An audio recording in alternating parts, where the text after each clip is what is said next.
obviously unfortunate. I think a lot of this, underlying a lot of this is the economic difficulty. People are very nervous, but there are still real unresolved questions about 9/11, about the nature of the danger, the nature of Islam, and its role in America. So I would, I'd kind of come back and end up on and take responsibility for analysts like myself and my colleagues up here. It's kind of our responsibility to promote a more responsible and thoughtful discourse around these questions, and then that's where I'm at. Thank you, Matt. I want to note that the composition of the panel was slightly different than we'd anticipated today. Both Leon Hadar from the Cato Institute and Dr. Jim Zogby from the Arab American Institute unfortunately caught the flu and both won't be able to join us.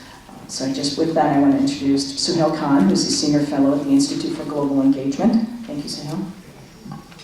Thanks, Maya.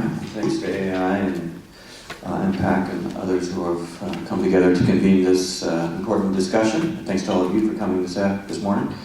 I'll just share a few thoughts kind of on the anatomy, as to the anatomy of what I kind of call a cottage industry of hate out there that has really sprung up in recent years and grown in their not so much in their numbers, thankfully, but have grown in their just their ability to get their hateful message out there, their misinformation, and their fear-mongering in the intensity in recent years that we've seen now, particularly on the net, but also to give some good news when it comes to facing this what I characterize as a cottage industry of hate.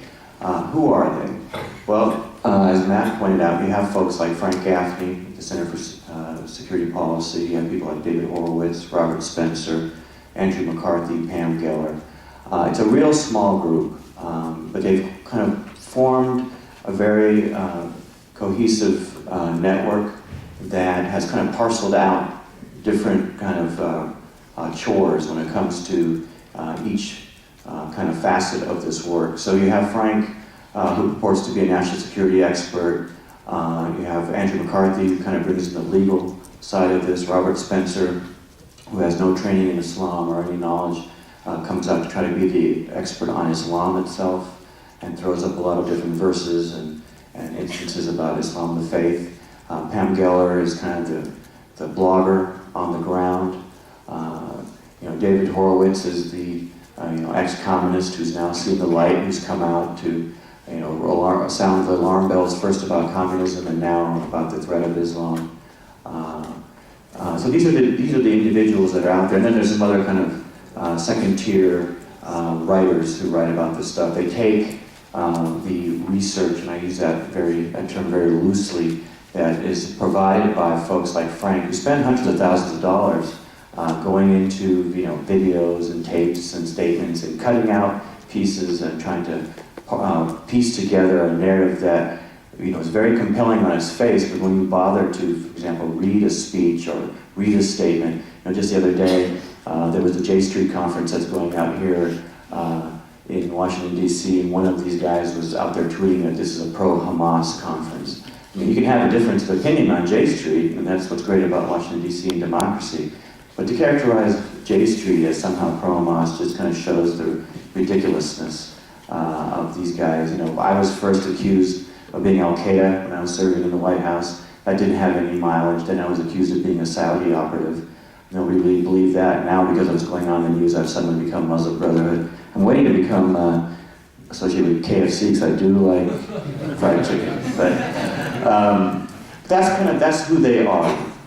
Now what are they doing besides just going out there and trying to smear good, thoughtful Americans who are serving their country, serving their government, or just Americans out there who are trying to serve their communities?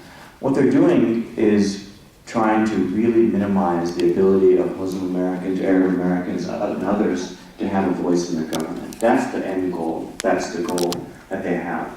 What they're not doing, even though they're purporting to do it, is protecting our national security. What they're doing is fear-mongering. They're trying to go after an entire faith community, entire ethnic groups. They're not going after the bad guys. Not one of these guys has ever helped in the arrest or the detainment of somebody who actually was engaged in any type of extremist terrorism. We do have threats out there, and we need to stop them. But that, and this is something I hope will come out in the King hearings, that will come through a partnership with communities, whether they be faith communities, ethnic communities, whomever, depending on who the threat is. We know that the threat comes from all kinds of facets of our society. I think in Tucson was an example of that. The attack on the Holocaust Museum was another attack where anti-Semitism is alive and well in this country, and we need to fight with this bigotry no matter who it's against. But these folks are not concerned about that, because what they're concerned about is political in nature, and that is to stop the empowerment of Americans to have a voice in their own democracy. So that's what they're doing. With the exception of Andrew McCarthy, who was a prosecutor in the Blind Sheikh trial, and that was something that was a great service to our country. Since then, they've taken that service and tried to morph it into a business of smearing and fear-mongering against the entire community. The good news, and what else this is about, is also about money. These guys raise tons and tons of money on this, and small donations, big donations, and you see that on grassroots emails that go out to their mailing list saying, we're fighting the Islamic threat, give us $5, $10, $15, $100. And that's what it's about. Frank Gaffney, for example, makes over $300,000 a year fighting this stuff himself. Not bad for a small, inconsequential think tank here in Washington, D.C. that has really no stroke. And that's when I want to come to the good news on these guys. The good news is, particularly in the conservative movement, they are becoming increasingly fringier and fringier and fringier, and the conservative movement is recognizing them for what they are. Take, for example, Frank Gaffney. He was kicked out of the Wednesday meeting, the ATR, American Tax Reform Wednesday meeting, for these lies, going back to 2001, 2002. He was reprimanded by Paul Weyrich twice for, again, promulgating complete conspiracy theories. CMP, the Council on National Policy, a very conservative group that I'm proud to be associated with, has just recently removed Frank Gaffney from their foreign policy their internal advisory committee on these issues. CPAC was just mentioned.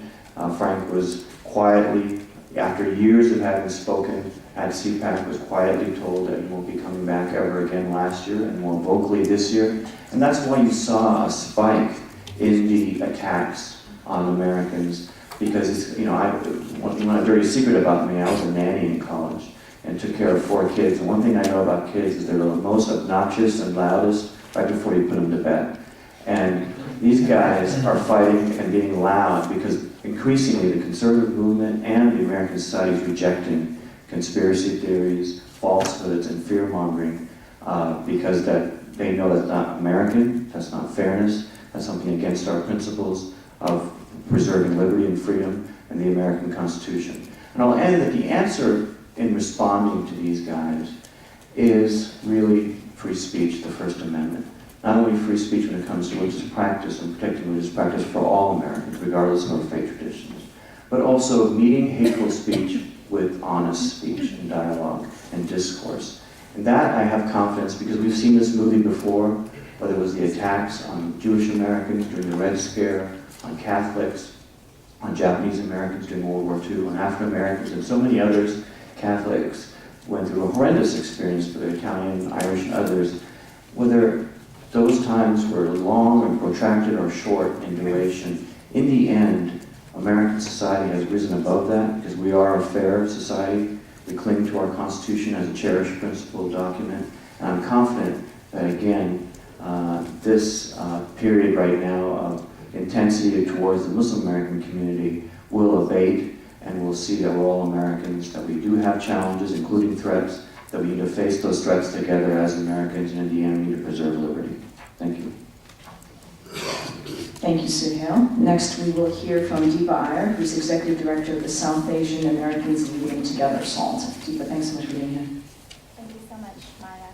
And thank you to the Arab American Institute and MPAC for convening this important gathering. As Maya mentioned, I am with an organization called SAALT, and we're a national, nonpartisan, nonprofit organization that elevates the perspectives and voices of South Asians here in the United States.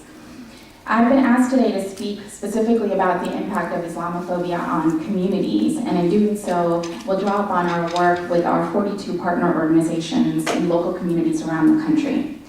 So in order to answer the question of how the industry of Islamophobia is affecting community members, I think it's important that we first place this phenomenon in a broader context that exists in our country, one of anti-immigrant sentiment, racism, and xenophobia. And it's also important to understand that the phenomenon of Islamophobia goes beyond faith and goes beyond the Muslim community. It is affecting a range of minority communities, and it includes people based on their national origin, ethnicity, race, color, immigration status. So first, for our communities in the decade following 9/11, we've been faced with a range of challenges. Community members have faced forced detentions and deportations, bullying at schools, hate crimes, workplace discrimination, and profiling at airports and by law enforcement. Small businesses have closed, families have moved to other countries or back home, and many community members are living in the shadows. If one adds to the layer of the post-9/11 backlash, the rising anti-immigrant sentiment and xenophobia in our country, an even more complex picture emerges. The broad anti-immigrant sentiment that's sweeping across this country has many faces to it. It includes federal immigration enforcement policies such as secure communities and 287G, and it includes state and local policies such as Arizona's SB 1070 and similar copycat legislation. It also includes targeted policies such as special registration and others, which have used immigration law as a tool to preserve national security. In fact, around the country, at least 30 state and local lawmakers have considered policies over the past year that aim to diminish the 14th Amendment right to citizenship for certain U.S.-born children, to replicate Arizona's draconian anti-immigrant law, or to ban the implementation of Sharia. In a number of these states, anti-Sharia policies have emerged along with broader anti-immigrant measures, Tennessee being the latest, demonstrating the unique impact on Muslim communities as well as communities that are perceived to be Muslim. One of the most visible layers of the xenophobia also includes a rise in racist rhetoric in political discourse, and Maya alluded to some of this. In fact, in October of 2010, SAALT put out a report that examines the rise in xenophobia in the political realm. And we found that Muslims, South Asians, Sikhs, and Arab Americans are painted by public figures as threats to national security, political liabilities, outsiders and perpetual foreigners, and unsuitable for political office. Examples of some of the political rhetoric that we documented include statements by former Senator Conrad Burns, such as, "The United States is up against a faceless enemy of terrorists who drive taxi cabs in the daytime and kill at night." To a statement by former Congressman Bill Salih in 2007, such as, "We not only have a Hindu prayer being offered in the Senate, we have a Muslim member of the House of Representatives now, Keith Ellison. These are changes, and they are not what was envisioned by the Founding Fathers." There was a spike in such rhetoric during and after the Park 51 Center debate last summer. Representative Renee Elmers, while she was a congressional candidate from North Carolina, said, "After the Muslims conquered Jerusalem and Cordoba and Constantinople, they built victory mosques, and now they want to build a mosque by ground zero." And finally, Ron Ramsey, the current Lieutenant Governor of Tennessee, said, "You could even argue whether being a Muslim is actually a religion, or is it a nationality, a way of life, or a cult, whatever you want to call it." With that picture in mind, I want to specifically touch upon the impact of Islamophobia and the broader context that I referred to in three arenas: safety at schools, the impingement on freedom of religion, and the chilling of civic and political participation. First, in terms of safety at schools, the workplace, and other institutions, Muslims and those perceived to be Muslim have endured bullying and discrimination in greater numbers over the past decade. And these experiences get even worse in our communities when there are clear expressions of Islamophobia in the media or from political figures. One example I wanted to point out to you is from a report by the Sikh Coalition, one of SALT's partners, which found that 77.5% of Sikh boys surveyed who go to school in the borough of Queens and 74% of Sikh turbaned boys surveyed in California's Bay Area reported being teased or harassed on account of their religious identity. I wanted to share with you a quote from this report from a middle school student in the Bay Area whose name is Harjeet Singh.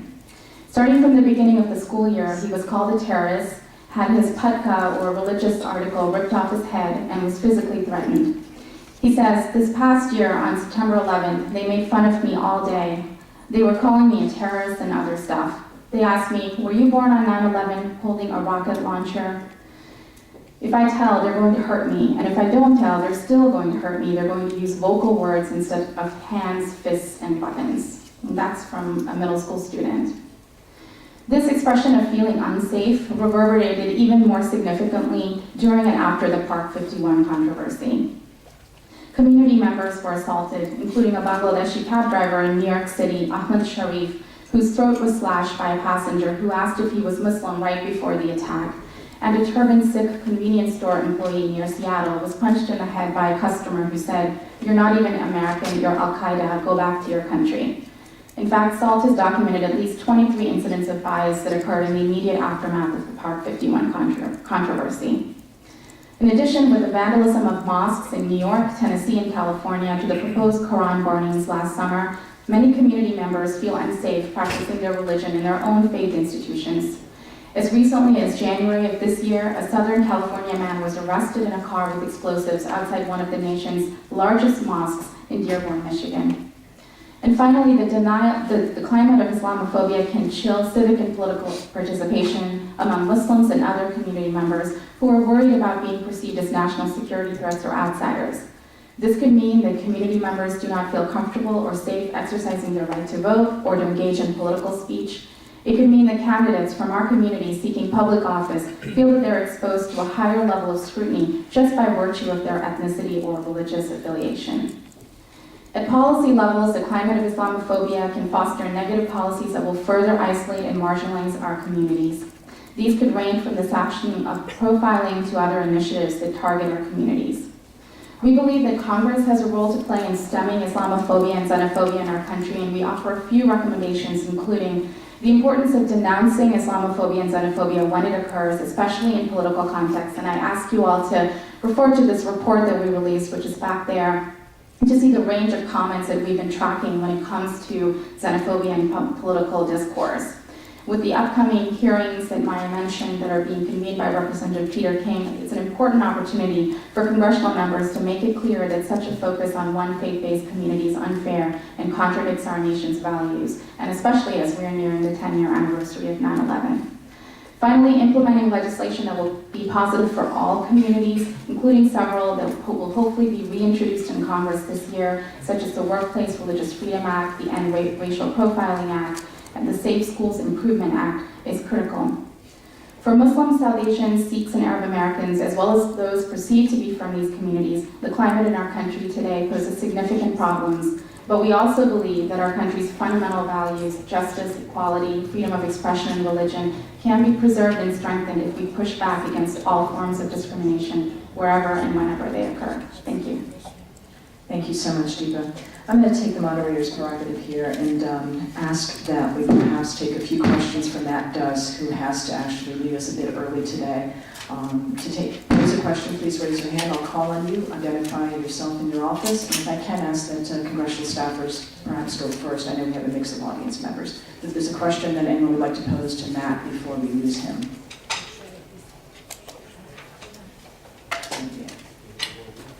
I'm sorry, go ahead, sir. I'm Mark Harrison from United Methodist Church office. What conversations have you had with Representative King about the hearing? Personally, I haven't had any conversations with him. We've only noted a number of the people who he's had previously listed for his as witnesses, such as Ayaan Hirsi Ali, Wally Ferris, both of whom have, and we raised questions about both of them, and they're appropriate for questions about Islam in America, and as probably, I don't want to claim credit for anything, but both of those witnesses have been dropped from the list. Thanks, we can get back to that from other speakers. Anyone else for Matt?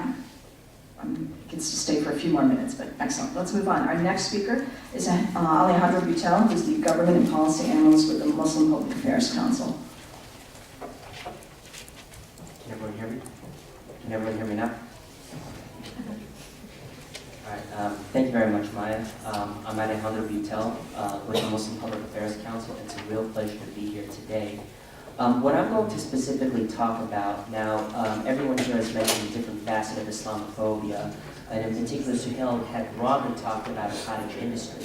What I want to talk about in particular is the cottage industry in terms of law enforcement training. Now, Deepa had also mentioned before about various policies that are being and laws that are being implemented at the federal level, but then how does this actually work in practice on the ground, and what takes place? Because at the end of the day, you need people to implement and enforce many of these sorts of laws. So how is that being done? Well, obviously you need to have people who are trained to do these sorts of things, and law enforcement individuals. So in order to actually go and police any sort of immigrant community, many times you're going to need some background training and information. This is nothing new. This is just the fundamentals of any sort of good community-oriented policing, which has been around for several decades. But the problem, though, is that in many cases what we've been finding is that in a lot of publicly available information is that there has been a cottage industry that has gotten itself involved in law enforcement training and taught a very, very sort of biased curriculum and really put out a significant amount of misinformation on Islam and Muslims, so that when actual law enforcement officials are going out into communities, the sort of trust and communication that's needed to have effective policing is not going to be there, because cognitive biases are already being created in the minds of police officers. And with sort of,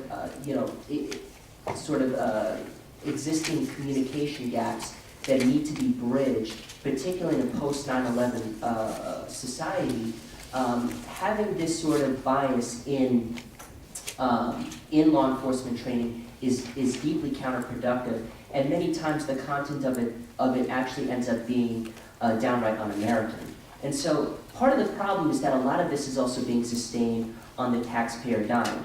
So what sort of curriculum is being taught to many law enforcement by this cottage industry?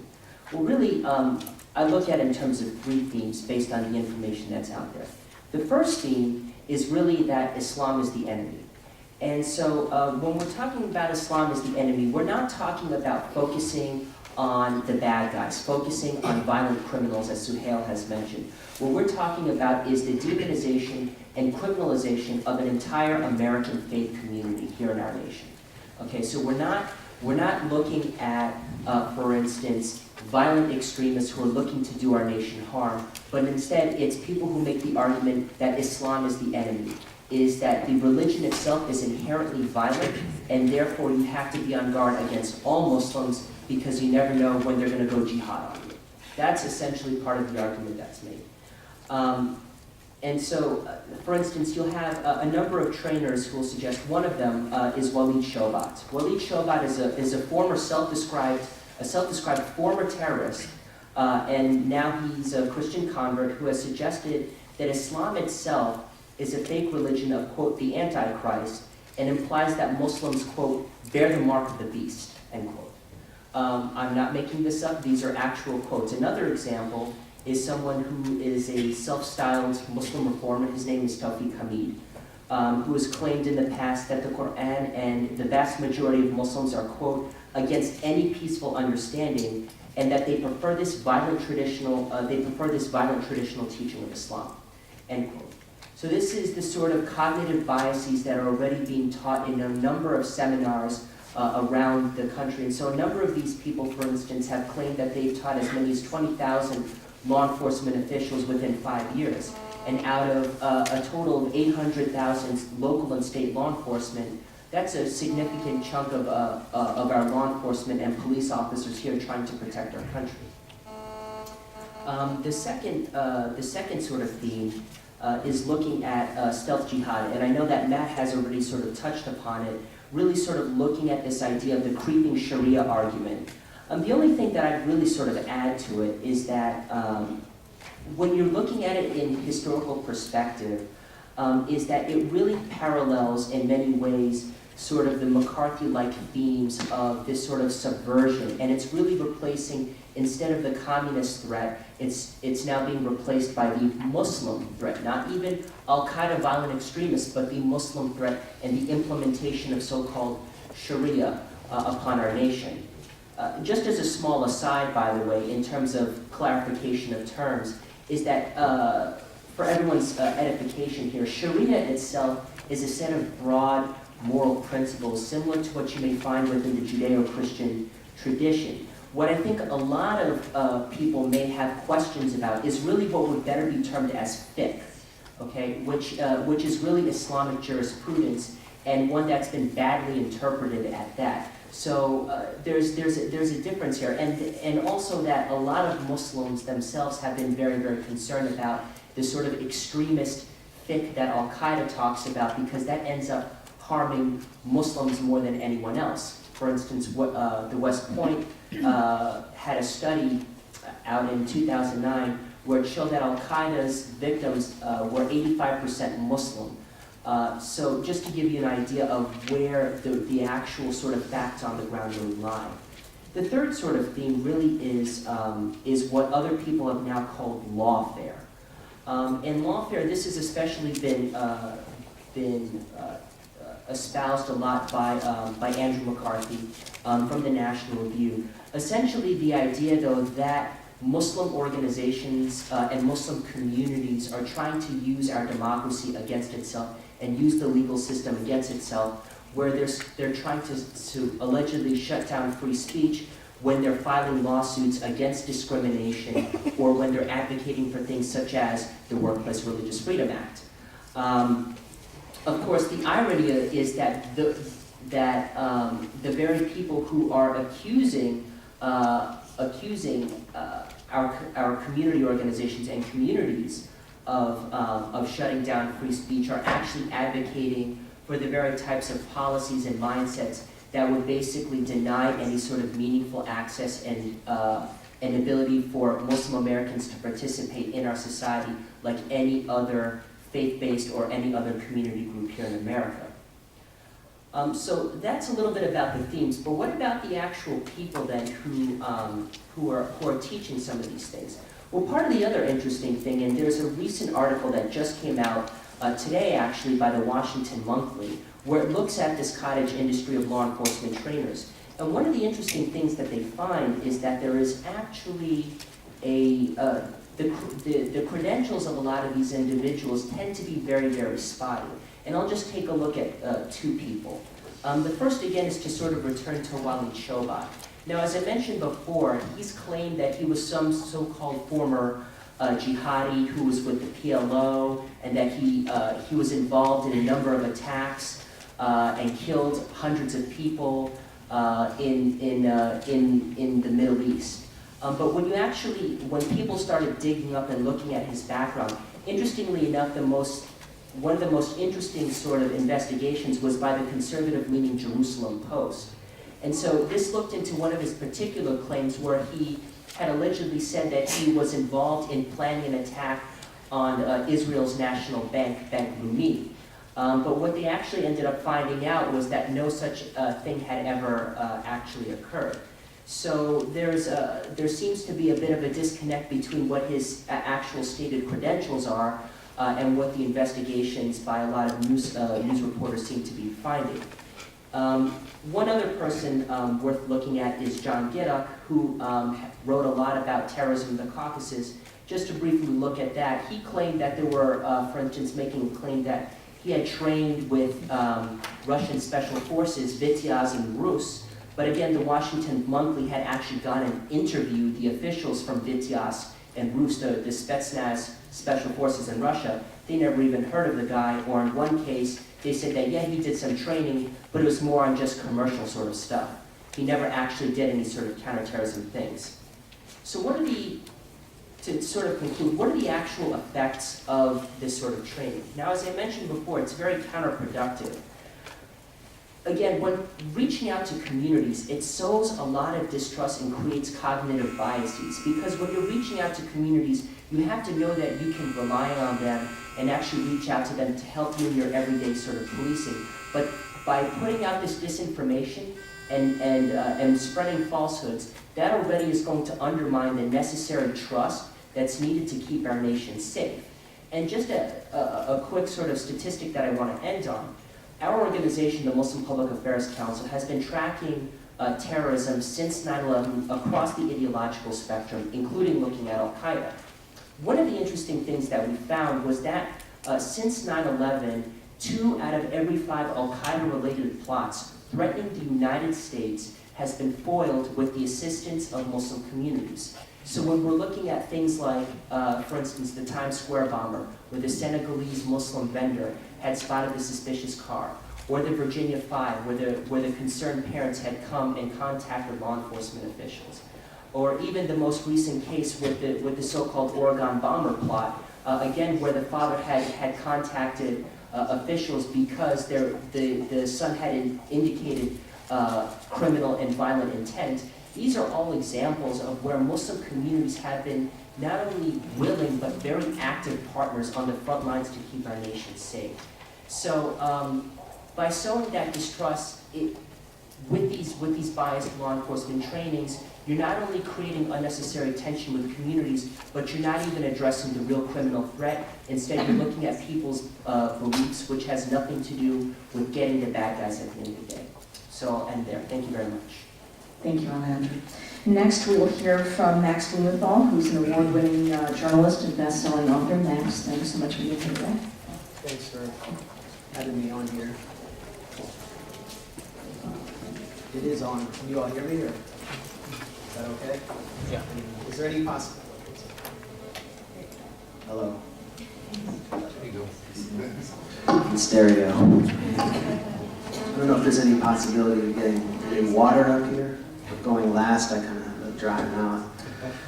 Wow. Is Frank Gaffney tampering with this?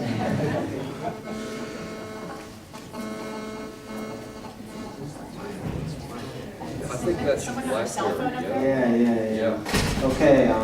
Well, anyway, thanks to everyone for having me. It's really an honor to be on this panel, especially with Suhail, who's taken such a public stand against Islamophobia, and to anyone who's working within the conservative movement and the Republican Party to get this sort of bigotry out of the party and show that the party has actual ideas instead of just the irritable mental gestures of people like Frank Gaffney. I wrote a sort of investigative piece, mostly relying on the public record, on what I consider to be a transatlantic axis of Islamophobia that spans from the extremist Israeli settlements in the West Bank. Thanks a lot.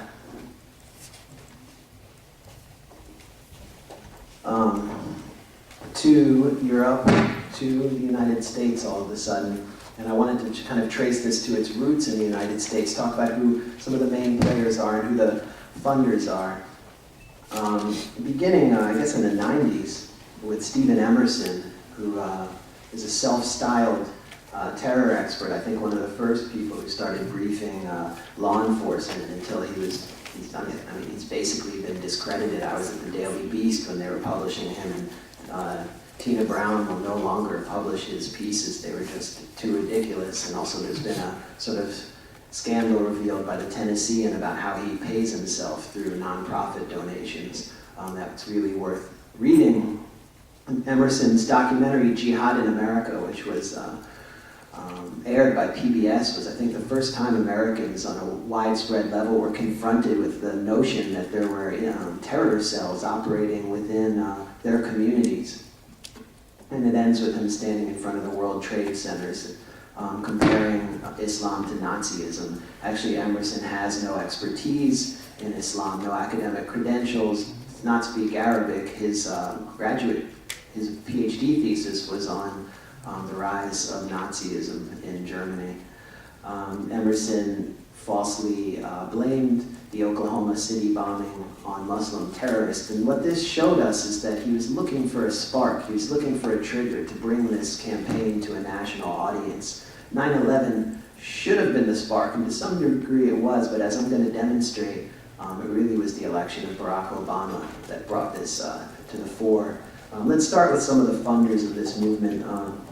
One person is Irving Moskowitz, who funds the Center for Security Policy, and Frank Gaffney, who has funded them. I asked Gaffney about why he's taking money from a bingo tycoon who exploits cheap, undocumented labor in Los Angeles at his casino at the Value Voters Convention in front of Christian evangelicals who oppose gambling, and he kind of choked up and didn't really know what to say. That's how Irving Moskowitz generates his money, and he sends it to extremist Israeli settlements. You can see my video from the Moskowitz Awards in East Jerusalem. He's funding people who actually engage in vigilante attacks in the streets of Hebron against Palestinians. And according to the nonprofit human rights group Yesh Din, only 92% of these attacks are not prosecuted or even documented by Israeli authorities. But I interviewed some of the people he's funding, and you can see their mentality in my video.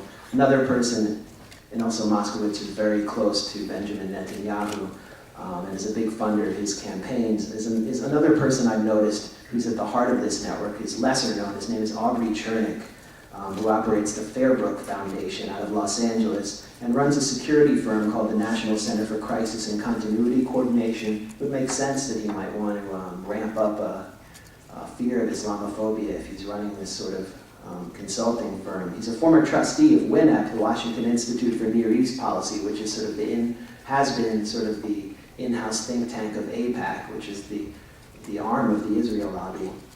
And he's moved on to fund people like Robert Spencer, the academic, the pseudo-academic voice of Islamophobia, through David Horowitz, who's sort of funneled $1 million into Spencer's Jihad Watch. And Spencer is, of course, partnered with Pamela Geller, who calls me a Jewicidal jihadi, and a capo. There's also actually called Jeffrey Goldberg, the committed Zionist and former Israeli prison guard, a Jewicidal jihadi. So she has a lot of hate to go around. She's partnered with him at Stop the Islamicization of America. You can go on their website and find some great images of mushroom clouds exploding in Mecca and dismembered Iraqi civilian corpses. There is actually pro-genocidal content on this website, which has been documented by the website Loon Watch, which keeps great tabs on these figures. But this campaign really started in the United States at Columbia University, and it was over the increasing prominence of pro-Palestinian academia like Joseph Massad. And there was a campaign by the David Project, which is a pro-Israel student group run by Charles Jacobs, who simultaneously ran Camera, which is a pro-Israel media monitoring organization funded by Chernick, who accused Massad of intimidating Jewish students, of anti-Semitism, this sort of thing. He was discredited. Massad wound up winning a very prestigious award from Columbia, and Jacobs moved on into the streets of Boston. In 2005, this is where an Islamic community center was being built in Roxbury, which is a predominantly African-American community. You have to remember that I think most Muslims in the United States are African-Americans, so this is actually an attack on African-Americans as well.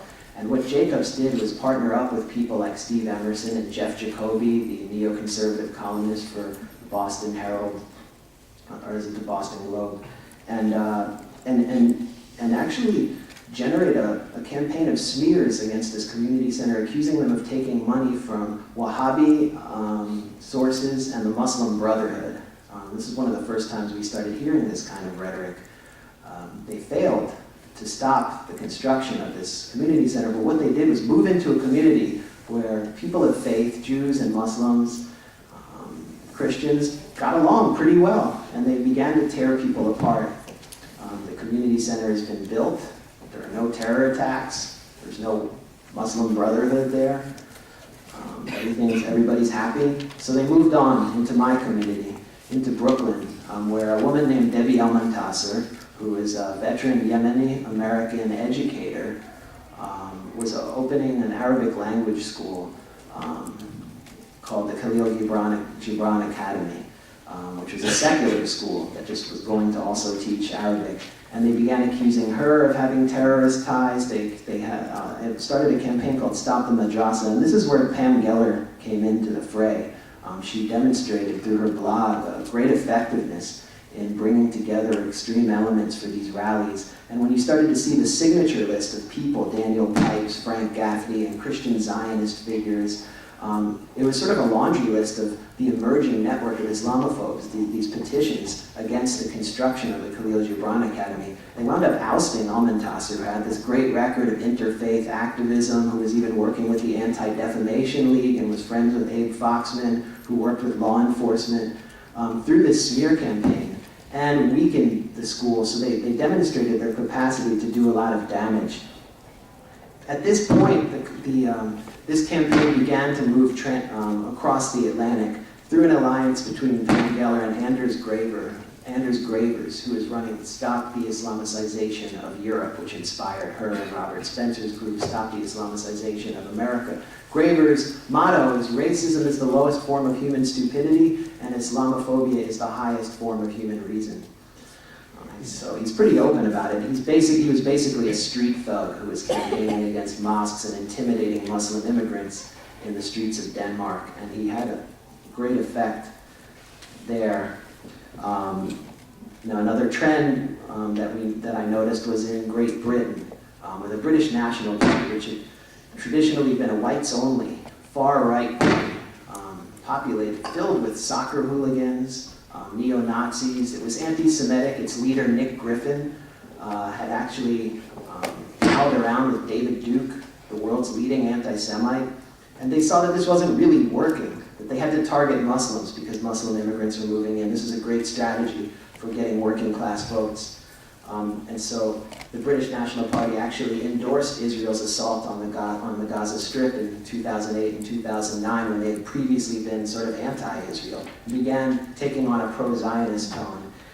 Members of the British National Party and gangs of soccer thugs like Combat 18 formed the English Defence League, which is active in cities like Manchester and Birmingham, where there's a lot of ethnic strife, staging these intimidating rallies against mosques, against Muslim communities, and ironically waving Israeli flags.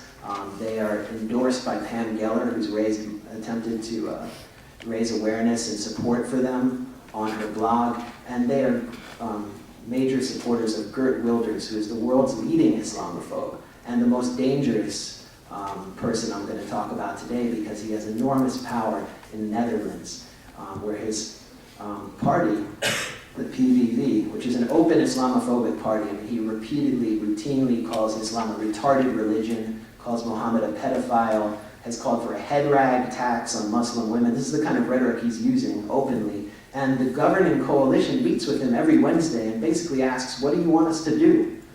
Because he's commanding so much influence, grassroots influence in this country. Wilders is a disturbing character who is completely mobbed up with this network. But he started out under someone named Fritz Bolkestein at the VBD party, in the foreign desk, and he specialized in Israel. He visited the Israeli embassy so frequently in The Hague that people started becoming suspicious, and according to the Dutch magazine Dry Nederland, a high-ranking officer in the Dutch Foreign Affairs Office was worried about the detailed questions Wilders kept asking the Foreign Affairs Office on relations with Israel, and he said even though we couldn't prove it, it was obvious Wilders was being informed by the Israeli embassy. He's visited Israel over 40 times, most recently to meet with the foreign minister, Avigdor Lieberman, where he declared his support for forcibly transferring all Palestinians from inside Israel and the West Bank to Jordan. His party's official platform is that Jordan is Palestine, a platform he helped devise with Ari Eldad, an extremist settler who's a member of the Israeli Knesset. And at a conference in Jerusalem called Facing Jihad in 2008, he met Pamela Geller, who brought him to CPAC the following year. And there was a lot of nervousness about his presence because he is an open racist at CPAC, so they had to hold this event in a room, in a side room. And I remember being there and seeing Tucker Carlson on stage, this sort of moderate, bow-tied Republican, a good guy, say on stage, you know, we just got demolished by Obama and the Democrats. We need something to be against. That's typically how we win. We have to be against something. And he said, being against Islamic extremism isn't really working, so we should be against big government. And that is something that the Republicans pushed successfully. But in this off-room, they were saying, no, this campaign of Islamophobia can work, and it can work within the Republican Party, within sort of a new generation, and they were looking ahead towards the midterms.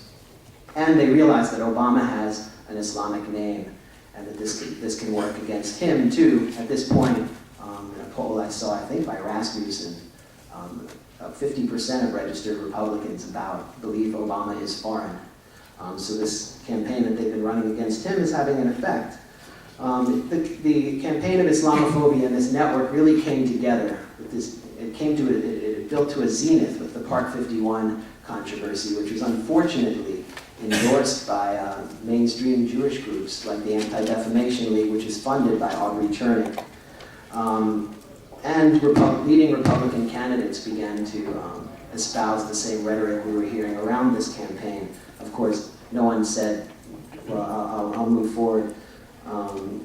With one observation and where I think it's going, one observation I have is that, as someone who's covered anti-Semitic groups and covered the far right, I notice a similarity in the rhetoric between the anti-Semitic groups and the Islamophobic groups. And you can look at Fritz Bolkestein, who I mentioned before, who is very, very a renowned political figure in the Netherlands, who was Wilders' mentor. He brought Wilders into politics. And Bolkestein recently declared that the Jews have no future in the Netherlands, that the Jews should all leave the Netherlands for America or Israel. And he said that's because of Muslim extremism, but of course he obviously seems to want the Jews out and is looking for some sort of precedent. And so Wilders was asked about this, and he said, no, the Jews shouldn't leave, the Moroccans should leave instead. So it's sort of two sides of the same coin. Who should be demonized? Which minority religion should be demonized? And we see in the cartoons of Der Stürmer from the 30s, similar images that we see in the cartoons in Denmark about Muhammad. We have a new class of congressional Republicans. Many of them, or most of the Tea Party candidates, were elected on an economic platform. And so they need foreign policy advice. Yeah, I'm wrapping it up right now. They need foreign policy advice, so who are they going to turn to? This is a really good issue for many of them because it has domestic implications. Sort of archetypal candidate is, or politician is Ilario Pantano, who was recently elected from North Carolina and based a lot of his campaign around opposition to Park 51, hundreds of miles away, who is admitted to firing 60 bullets while he was a Marine in Iraq into the corpses of 2 Iraqi civilians, but was never prosecuted for it, and who recently declared at CPAC that we need a Christian army for a biblical war. And so this is a foreign policy position that has extreme domestic consequences and can only promote ethnic strife and sort of atmosphere that I consider un-American, and that's why it needs to be opposed, especially by people in the faith community.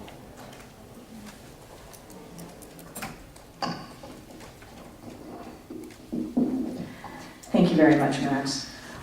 As you can see, I opened this panel discussion with a bit of rhetoric, specifically from members of Congress, but the ensuing conversation has been very, very focused and specific. We've named names, we've given specific examples.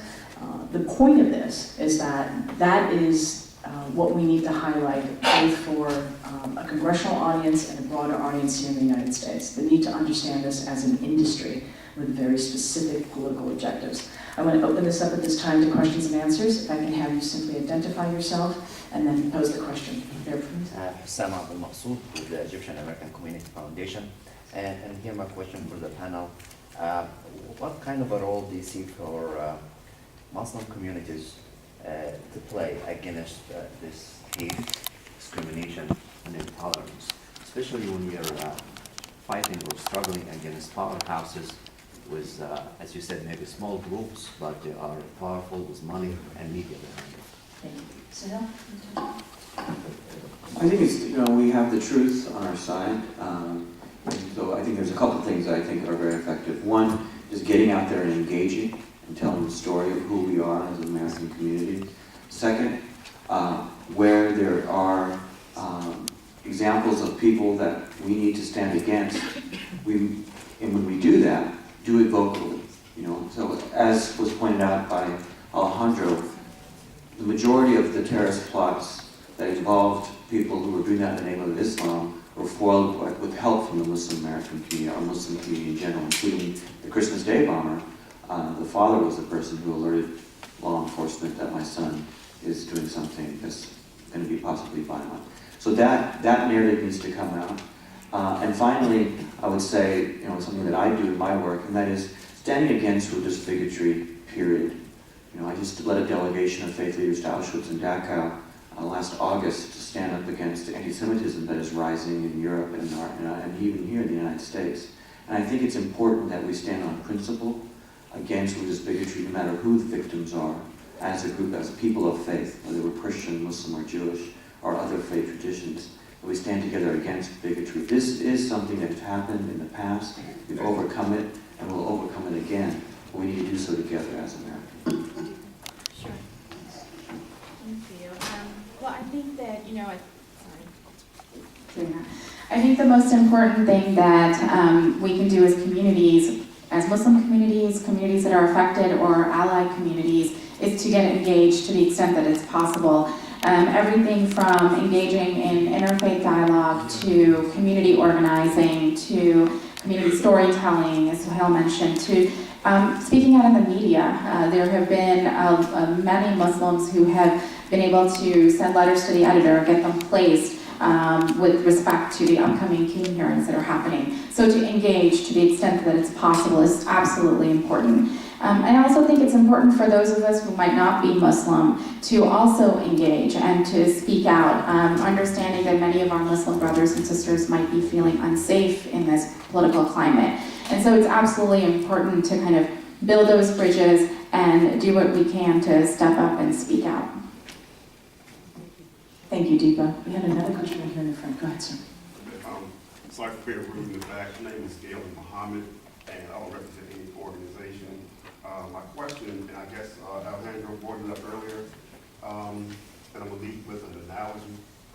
If I'm building a house, do I go seek the aid of a demolition crew or a house building crew? Obviously, I go see the house building organization. So my question is, why would law enforcement seek people aimed to destroy Islam for training in the Islamic community? I mean, it's a very good question.